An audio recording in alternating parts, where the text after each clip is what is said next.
वह साल था 1659 का। जगह थी आगरे का लाल किला। यमुना के किनारे खड़ा हुआ किला जिसने मुगल सल्तनत की शान, शौकत और ताकत देखी थी, आज एक टूटे हुए इंसान की खामोशी देख रहा था। एक बूढ़ा बादशाह जिसके पास कभी दुनिया की सबसे अमीर सल्तनत थी, वही बादशाह जिसके बैठने के लिए मयूर सिंहासन बनाया गया था, जो सोने का एक ऐसा सिंहासन जिसे इतिहासकार फ्रांसिस बर्नियर धरती पर बना सबसे महंगा तख्त कहते हैं। वही बादशाह जिसके सिर पर कोहिनूर हीरा चमकता था, जिसका उल्लेख अब्दुल हमीद लाहौरी जैसे इतिहासकार बादशाहनामा में करते हैं।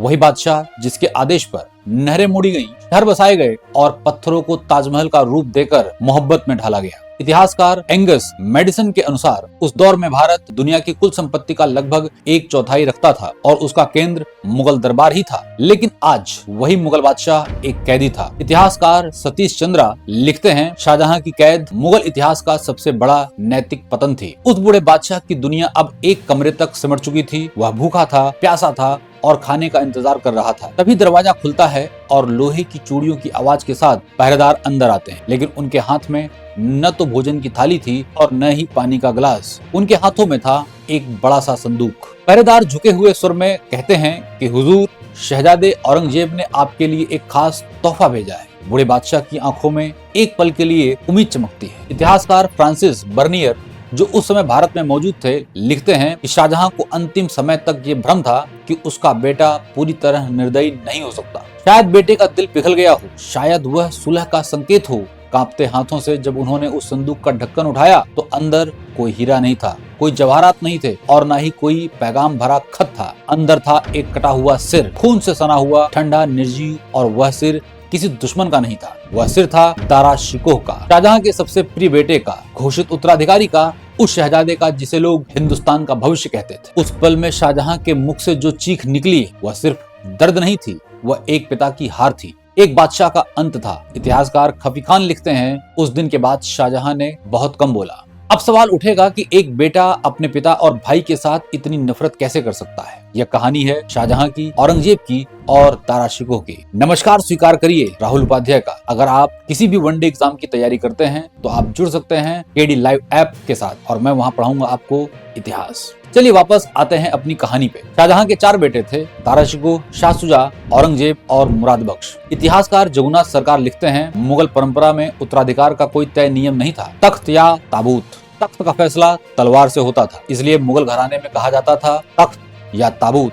राजा का बेटा होने का मतलब था या तो आप बादशाह बनेंगे या फिर मारे जाएंगे, बीच का कोई रास्ता नहीं था। चारों भाइयों में शाहजहां का सबसे प्रिय बेटा दारा शिकोह था। इतिहासकार सतीश चंद्र लिखते हैं कि दारा को दरबार में स्पष्ट उत्तराधिकारी के रूप में देखा जाता था। दारा बाकी भाइयों से अलग था, उसे तलवार से ज्यादा किताबों से लगाव था। वह सूफियों की मजारों पर जाता, साधुओं के साथ बैठता, उसने संस्कृत ग्रंथों का फारसी में अनुवाद कराया। दारा कोई सामान्य शहजादा नहीं था, वह संस्कृत जानता था, उपनिषद पढ़ता था, सूफी था और कट्टरता से नफरत करता था। दारा शिकोह की सबसे बड़ी गलती उसकी यही सोच थी। उसने लिखा मज़्हब उल बहरीन, यानी कि 2 समुद्रों का संगम। उसमें उसने लिखा हिंदू उपनिषद और इस्लाम का सूफी दर्शन एक ही सत्य की खोज है। इतिहासकार A.L. श्रीवास्तव कहते हैं, दारा शिकोह मुगल इतिहास का सबसे उदार और बौद्धिक शहजादा था। इतिहासकार ऑड्री टस्के लिखती हैं, दारा शिकोह धार्मिक दृष्टि से मुगल साम्राज्य का सबसे शासी व्यक्ति था। दारा ने उपनिषदों का फारसी में अनुवाद कराया, जिसे सिर-ए-अकबर कहा गया। मज़्हब उल बहरीन लिखी, सूफी और वेदांत को जोड़ा। यह सब प्रमाण आज भी मौजूद है, लेकिन 17वीं सदी में यह साहस नहीं, एक अपराध था। शाहजहां ने दरबार में खुलकर ऐलान कर दिया, मेरे बाद दारा ही बादशाह बनेगा। यह ऐलान एक पिता का फैसला था, लेकिन इतिहास में यह एक विस्फोट से कम न था। यह बात तीसरे नंबर के बेटे औरंगजेब को कतई पसंद नहीं आई। औरंगजेब नियमित नमाज पढ़ता था, कुरान का हाफिज था, वह बहुत अनुशासित था। इतिहासकार खफी खान लिखते हैं, औरंगजेब धार्मिक आचरणों में अपने भाइयों से कहीं अधिक कठोर था। उसे लगता था अगर दारा बादशाह बन गया तो इस्लाम की राजनीतिक ताकत कमजोर हो जाएगी, दरबार काफिरों के हाथों में चला जाएगा और औरंगजेब के लिए अब ये तख्त की लड़ाई नहीं थी, ये विचारधाराओं की जंग थी और सत्ता की भूख ने उसकी आस्था को हथियार बना दिया था। इतिहासकार जगन्नाथ सरकार साफ कहते हैं, औरंगजेब सत्ता के लिए हर सीमा पार करने को तैयार था। ऊपर से तो मुगल सल्तनत सोने की तरह चमक रही थी, लेकिन भीतर भाइयों के बीच नफरत उबल रही थी। साल था 1657 का। दिल्ली में एक खबर फैलती है कि शाहजहां गंभीर बीमार है।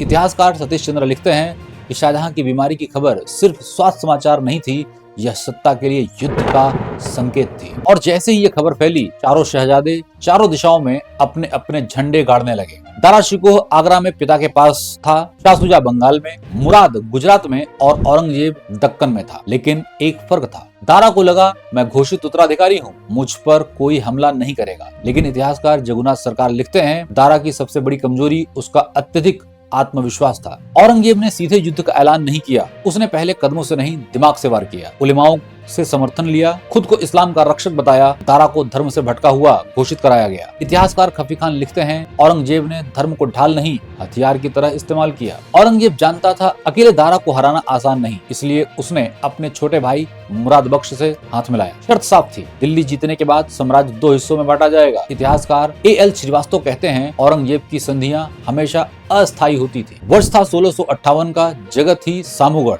आगरा से लगभग 40 किलोमीटर दूर। एक तरफ मुगलों की शाही सेना जिसका नेतृत्व खुद दारा शिकोह कर रहा था, और दूसरी तरफ औरंगजेब और मुराद की सेना थी। संख्या में दारा मजबूत था, लेकिन फिर भी वह हार गया। क्यों? इतिहासकार जगन्नाथ सरकार इसके 3 कारण बताते हैं। पहला, दारा ने अनुभवी सेनापतियों की बात नहीं मानी। दूसरा, वह युद्ध को धार्मिक युद्ध मानने को तैयार नहीं थे। और तीसरा, उसने औरंगजेब की चालाकी को कम आंका।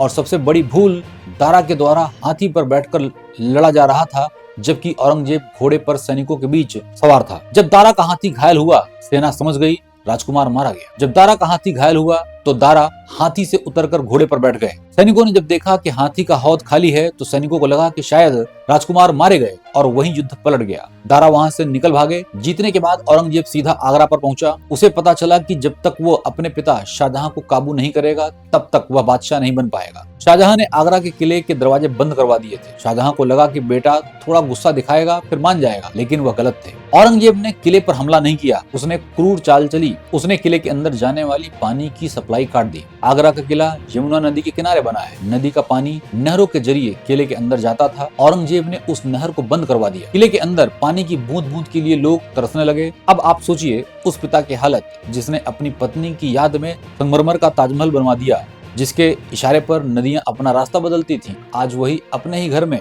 एक लोटे पानी के लिए तरस रहा था। प्यास में उसका गला सूख रहा था। शाहजहां ने तड़प कर औरंगजेब को चिट्ठी लिखी। उस चिट्ठी के शब्द आज भी दिल को चुभते हैं। शाहजहां ने लिखा, ऐ मेरे बेटे, तुझसे तो वो हिंदू अच्छे जो अपने मरे हुए पूर्वजों को पानी पिलाते हैं, तू अपने जिंदा बाप को प्यासा मार रहा है। क्या यही तेरा मजहब है? लेकिन औरंगजेब का दिल पत्थर हो चुका था।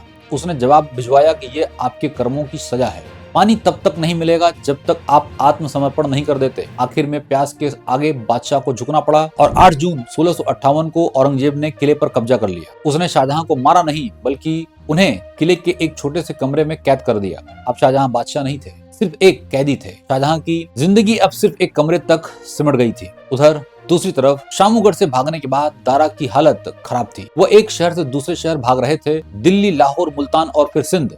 उनके साथ उनकी पत्नी नादिरा बानो भी थी। उन्होंने हर सुख दुख में पति का साथ दिया था, लेकिन रेगिस्तान में गर्मी और भूख प्यास ने नादिरा की जान ले ली। अपनी पत्नी की मौत ने दारा को तोड़कर रख दिया। दारा अकेले पड़ गए। औरंगजेब की फौज भी उनके पीछे पड़ी हुई थी। कोई भी राजा या नवाब औरंगजेब के डर के आगे दारा को पनाह देने को तैयार नहीं था। हारकर दारा ने एक अफगान सरदार के यहाँ शरण ली, जिसका नाम मलिक जीवन था। यह वही मलिक जीवन था जिसे कभी शाहजहां ने मौत की सजा सुनाई थी, लेकिन दारा ने पिता से लड़कर उसकी जान बचाई थी। दारा को लगा कि मलिक उस एहसान का बदला चुकाएगा, मदद करेगा, लेकिन राजनीति में एहसान का कोई मोल नहीं था। मलिक ने इनाम के लालच में दारा के साथ धोखा किया। उसने दारा को सोते हुए गिरफ्तार किया। जंजीरों में जकड़कर औरंगजेब के पास खबर भेज दी गई। औरंगजेब खुश हुआ, हुक्म दिया दारा को दिल्ली लाया जाए। फिर अगस्त 1659 दारा को दिल्ली लाया गया, लेकिन इस बार वो शहजादे की तरह नहीं, मुजरिम की तरह लाए गए। औरंगजेब चाहता था कि पूरी दिल्ली देखे कि बगावत का अंजाम क्या होता है। इतिहासकार खफी खान लिखते हैं, दारा को लकड़ी के तख्त पर बैठाकर एक कमजोर से मरियल हाथी के ऊपर